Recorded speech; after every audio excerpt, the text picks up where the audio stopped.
یہی ایک اسکرپٹ کے اندر نئی چیز فٹ تھی کہ پاکستان کے عوام کا کسی نے نہیں سوچا تھا. انہوں نے کہا تھا کہ ماضی کی طرح یہ بھی مٹھائیاں ابھی بھی تقسیم ہوں گی، لیکن وہ نہیں ہو سکا.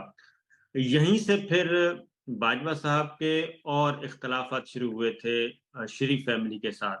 پھر مریم صاحبہ کے لب و لہجے میں تلخیاں آ گئیں، جاوید لطیف صاحب کے بھی لہجے میں تلخی آئی، اور اس کا بنیادی مقصد یہی تھا کہ کیونکہ پھر باجوہ صاحب نے ایکسٹینشن بھی لینی تھی اسی کے بدلے میں. باجوہ صاحب کو ایکسٹینشن ملنا تھی. شہباز شریف صاحب نے، خواجہ آصف صاحب نے اور ملک احمد خان صاحب نے کمٹمنٹ کی ہوئی تھی کہ ہم آپ کو کنٹینیو کروائیں گے، اور اسی لیے پھر وہ یہاں نواز شریف صاحب کے پاس آ کے منت سماجت بھی کرتے رہے، بیٹھے بھی رہے، سب کچھ کرتے رہے لندن میں. لیکن وہ چیزیں خراب ہو چکی تھیں، لہٰذا ان کو ایکسٹینشن نہ ملنی تھی، اور نہ ہی کوئی، بس ان کو ایک لالی پاپ سمجھے دے دیا گیا تھا. اس دوران پھر ایک لالی پاپ اور دیا گیا کہ آپ کو ہم جنرل راحیل شریف صاحب کی جگہ پہ ریپلیس کر دیں گے. اس طرح کے وہ پنگ پونگ کھیل چلتا رہا، لیکن عمران خان صاحب کو وہ آؤٹ نہیں کر سکے، اور اس کے بعد نہ ہی وہ نواز شریف صاحب کو ان کروا سکے. اس کی وجہ بنیادی جو ہرڈل تھی نواز شریف صاحب کی واپسی کی، وطن واپسی کی، اس میں جوڈیشری ہرڈل تھی. اور یہ جتنا بھی رجیم چینج اور ڈرائنگ روم میں بیٹھ کے باجوہ صاحب نے یہ سارے معاملات طے کیے، اس میں سپریم کورٹ کو بھی عدلیہ جو ہے وہ کہیں بھی آن بورڈ نہیں تھی. تو ان کا خیال تھا ٹیکن ایز گرانٹیڈ والا کہ جب ہم فیصلہ کر لیں گے تو جوڈیشری بھی ہماری ہاں میں ہاں ملائے گی، اور جوڈیشری بھی وہی کرے گی جو ہم چاہ رہے ہیں. لیکن جوڈیشری کی طرف سے بھی انہوں نے بھی اپنے کندھے دینے سے انکار کر دیا، اور کیونکہ وہ ہیلتھ گراؤنڈز پہ گئے تھے اور بعد میں پتہ چلا کہ وہ ہیلتھ گراؤنڈ بھی صحیح نہیں تھی، اور وہ میڈیکل سرٹیفکیٹس اور پلیٹلیٹس یہ سارا معاملہ. تو جوڈیشری نے، یہ فرسٹ ٹائم ہوا ہے کہ کوئی رجیم چینج ہوا ہے تو جوڈیشری آن بورڈ نہیں تھی، اور بعد میں بھی وہ آن بورڈ ہونے سے آج تک انکاری ہے. اس کا خمیازہ ہم دیکھ رہے ہیں. پھر باجوہ صاحب نے شاہد میتلا صاحب کو بتا بھی دیا کہ جناب میں تو کرنا چاہ رہا تھا، لیکن یہ جوڈیشری نے سارا پلان خراب کیا ہے. تو 63A کا خاص طور پہ ذکر کیا، پھر جسٹس اعجاز الاحسن صاحب کا، پھر جسٹس منیب اختر صاحب کا ذکر کیا، چیف جسٹس صاحب کا ذکر کیا، ثاقب نثار صاحب کا ذکر کیا کہ ان لوگوں نے معاملات خراب کیے. اور جسٹس منیب، جسٹس اعجاز الاحسن صاحب کے خاص طور پہ ان کا ذکر کیا انٹرویو میں. یہ انٹرویو آ چکا ہے شاہد میتلا صاحب کا.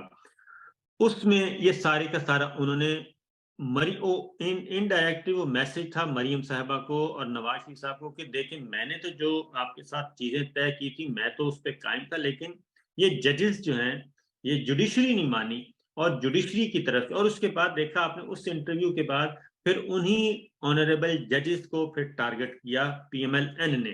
جسٹس اعجاز الاحسن صاحب کو کیا، جسٹس منیب اختر صاحب کو کیا، جسٹس نقوی صاحب کو کیا، اور پھر چیف جسٹس صاحب کو کیا. پھر اور پھیلتا پھیلتا اور اس کی زد میں 8 ججز آ گئے، 8 اور 9 ججز، اور پھر لاہور ہائی کورٹ کے چیف جسٹس بھی اس کی زد میں آ گئے.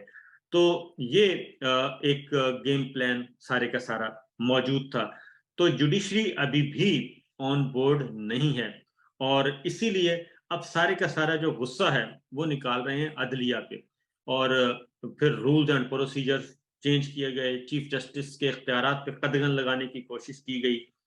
یہ میں بیک گراؤنڈ اس لیے بتا رہا ہوں کہ ایک پاکستان کے عوام وہ انہوں نے رجیم چینج کو ایکسیپٹ نہیں کیا، دوسرا سپریم کورٹ، اعلیٰ عدلیہ، ہائی کورٹ اور سپریم کورٹ جو ہے وہ آن بورڈ نہیں تھی، اور وہ آن بورڈ ابھی بھی نہیں ہے. اس لیے انہوں نے پھر وہ جو 5 سال کی ختم کروانے کے لیے ڈسکوالیفیکیشن کے لیے پھر قانون بنایا اور قانون منظور کروایا. اب جہانگیر ترین صاحب، نواز شریف صاحب کی وہ ہڈل تو ختم ہو گئی لائف ٹائم والی 5 سال، وہ آپ کوالیفائی کرتے ہیں. لیکن اب پھر دوبارہ مسئلہ ہے کہ وہ جو سزائیں ہیں وہ تو جوڈیشری میں ہی آنی ہے، ہائی کورٹس میں آنی ہے اور سپریم کورٹ میں آنی ہے.